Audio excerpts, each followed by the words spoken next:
الحمدللہ رب العالمین والصلاة والسلام علی سید المرسلین اما بعد فاعوذ باللہ من الشیطان الرجیم بسم اللہ الرحمن الرحیم۔ برادران اسلام السلام علیکم ورحمۃ اللہ وبرکاتہ۔ ناظرین، آج ہم غیبت کرنے کا گناہ اور اس کے سزا کے بارے میں آپ سب کو بتائیں گے کہ جو لوگ غیبت کرتے ہیں، چغلی کرتے ہیں اور اس بات پر خاموش اور رضامند رہتے ہیں، اس لوگوں کے بارے میں اللہ کے نزدیک کیا انجام ہے، نبی کریم صلی اللہ تعالیٰ علیہ وسلم نے اس بارے میں کیا بتایا ہے اور قرآن مجید میں اس بارے میں کیا آیا ہے۔ برادران اسلام، آپ سے گزارش ہے، اگر آپ جاننا چاہتے ہیں کہ غیبت کرنا کس طرح ہلاکت خیز مند، تو اس ویڈیو کو مکمل سنیں، یعنی اس بیان کو مکمل سنیں، تاکہ آپ کو معلوم ہو کہ قرآن میں اس بارے میں کیا آیا ہے اور اللہ تعالیٰ اور نبی کریم صلی اللہ تعالیٰ علیہ وسلم نے اس بارے میں کیا فرمایا ہے۔ اللہ تعالیٰ قرآن پاک میں ارشاد فرماتا ہے، پارہ نمبر 26 کی سورہ الحجرات کے آیت نمبر 11 اور 12 میں، اس میں رب تعالیٰ ارشاد فرماتا ہے، یا ایھا الذین آمنوا لیسخرکم من قوم عسى ان یکون خیرا منہم ولا نساء من نساء عسى ان یکن خیرا منہن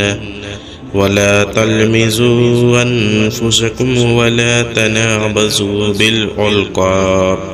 بئس اسم الفسوق بعد الایمان ومن لم يتب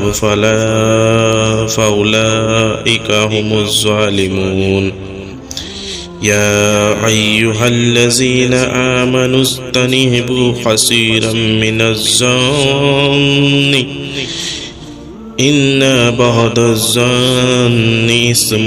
ولا تجسسوا ولا یغتب بعضکم بعضا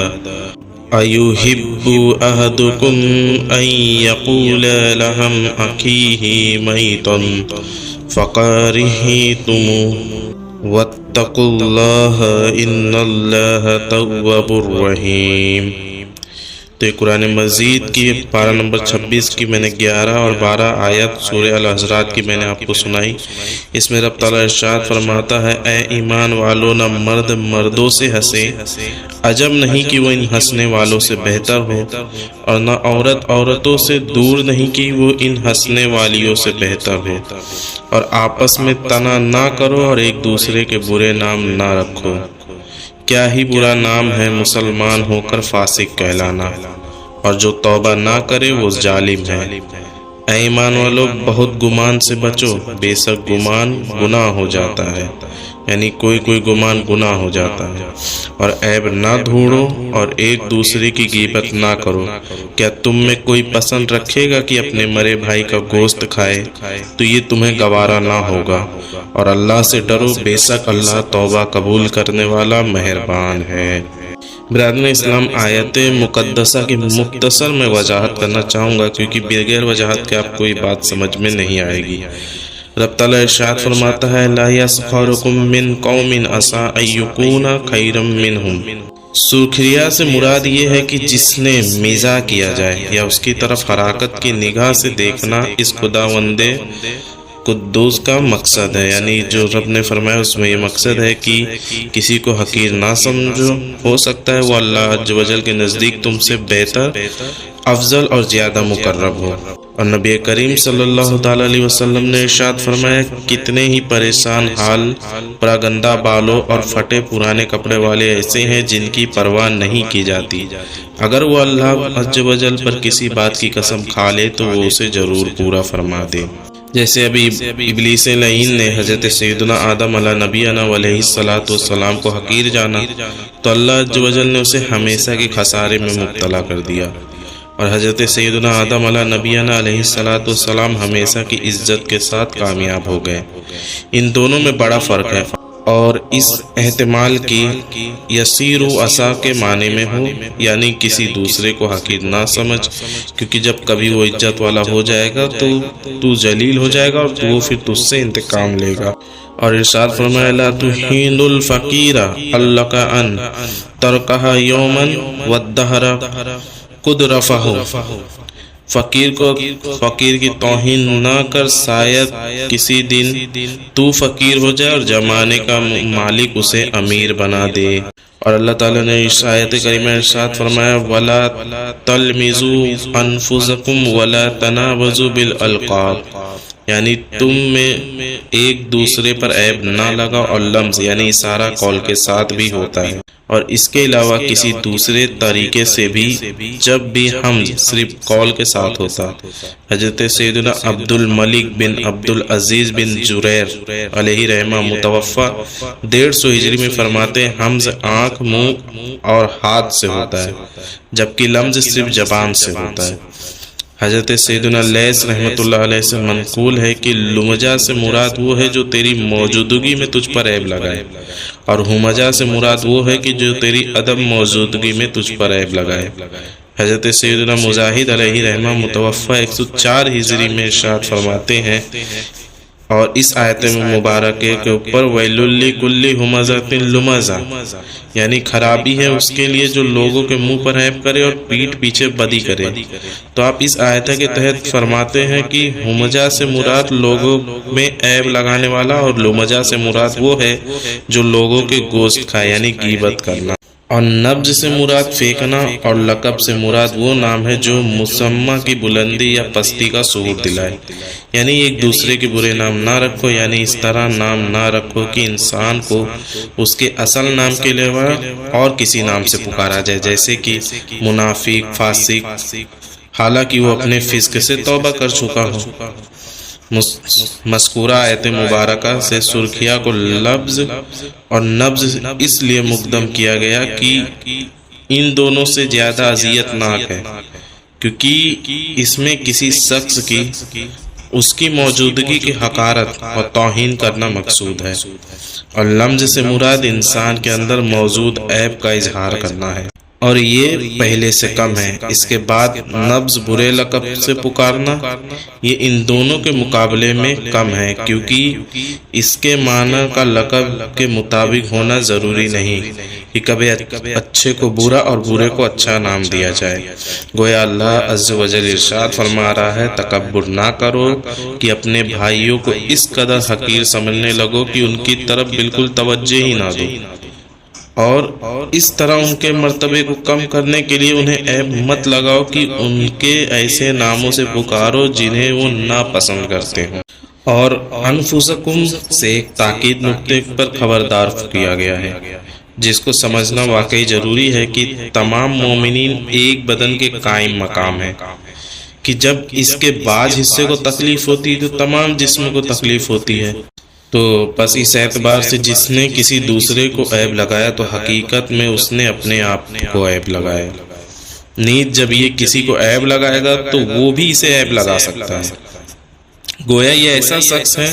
جو خود اپنے آپ کو عیب لگاتا ہے، اور درج ذیل حدیث پاک کے وعید کے تحت آ جاتا ہے۔ خاتم المرسلین رحمت للعالمین صلی اللہ تعالی علیہ وسلم نے ارشاد فرمایا کہ تم میں سے کوئی اپنے باپ کو ہرگز گالی نہ دے۔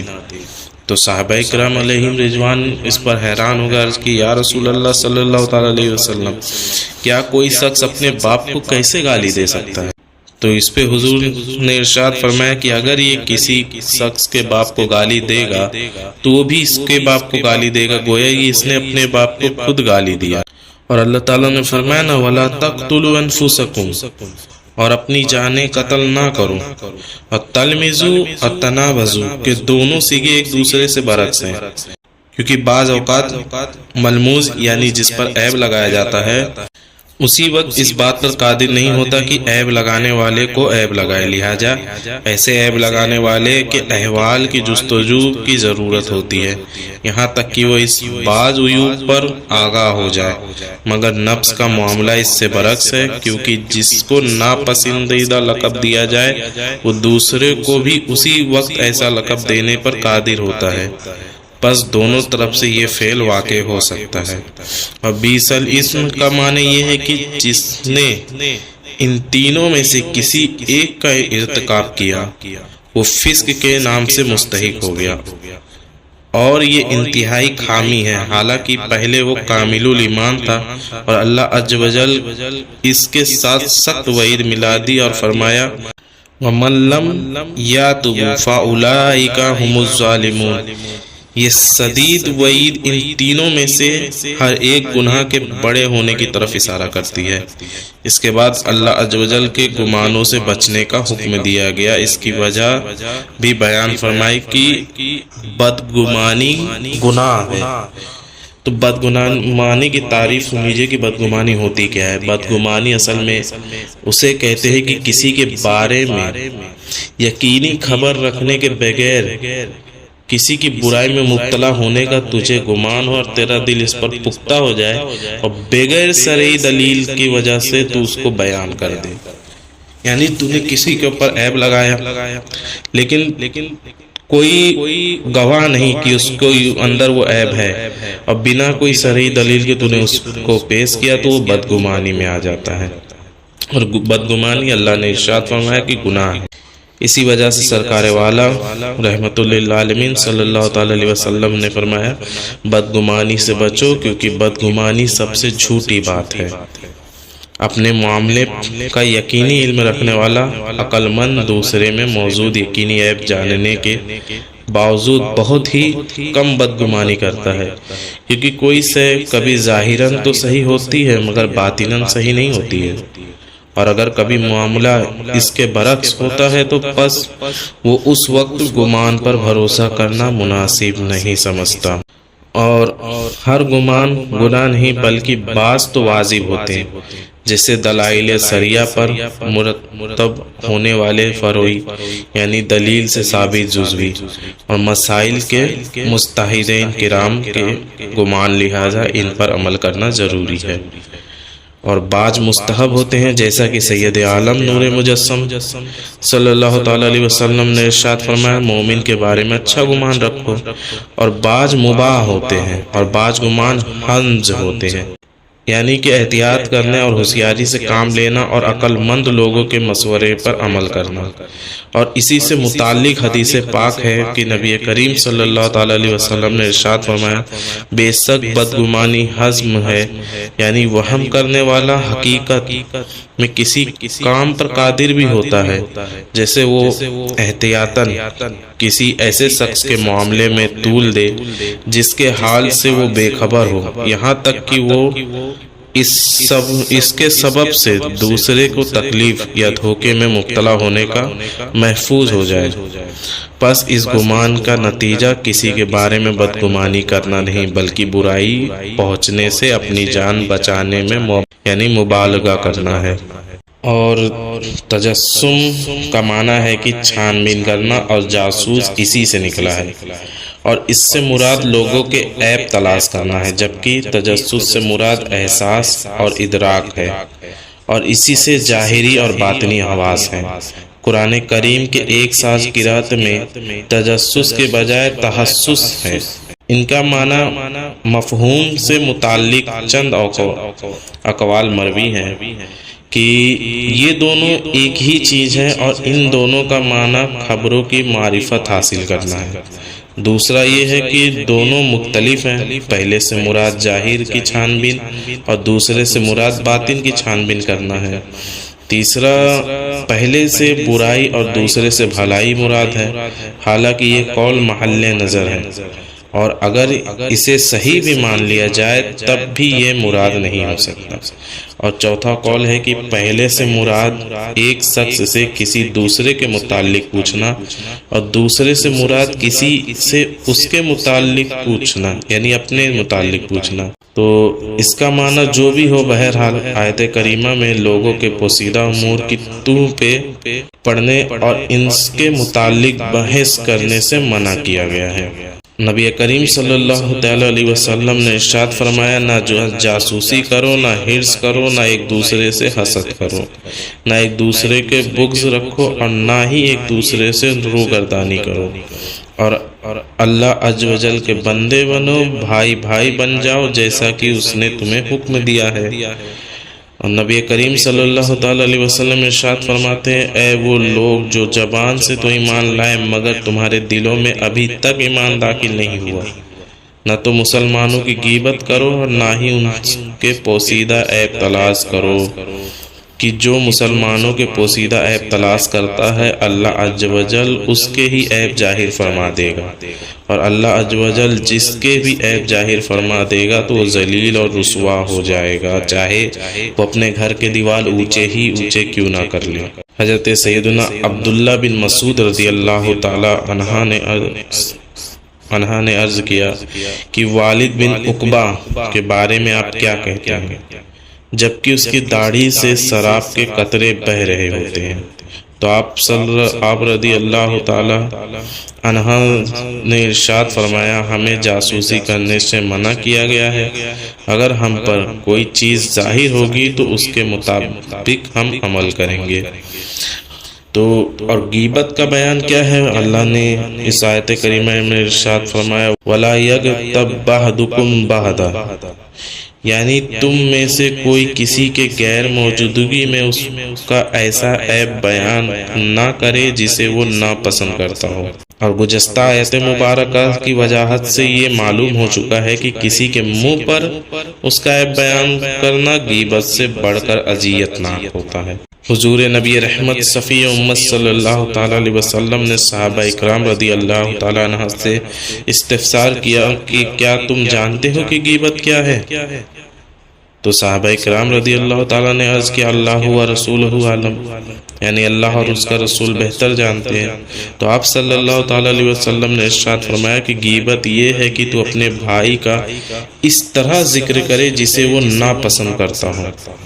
تو عرض کیا گیا کہ جو میں کہتا ہوں اگر وہ میرے بھائی میں موجود ہو تو اس بارے میں آپ صلی اللہ تعالیٰ علیہ وسلم کیا فرماتے ہیں؟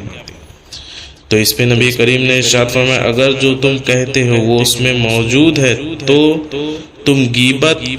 یعنی اگر وہ اس میں موجود ہے تو اس پہ تم نے غیبت کی، اور اگر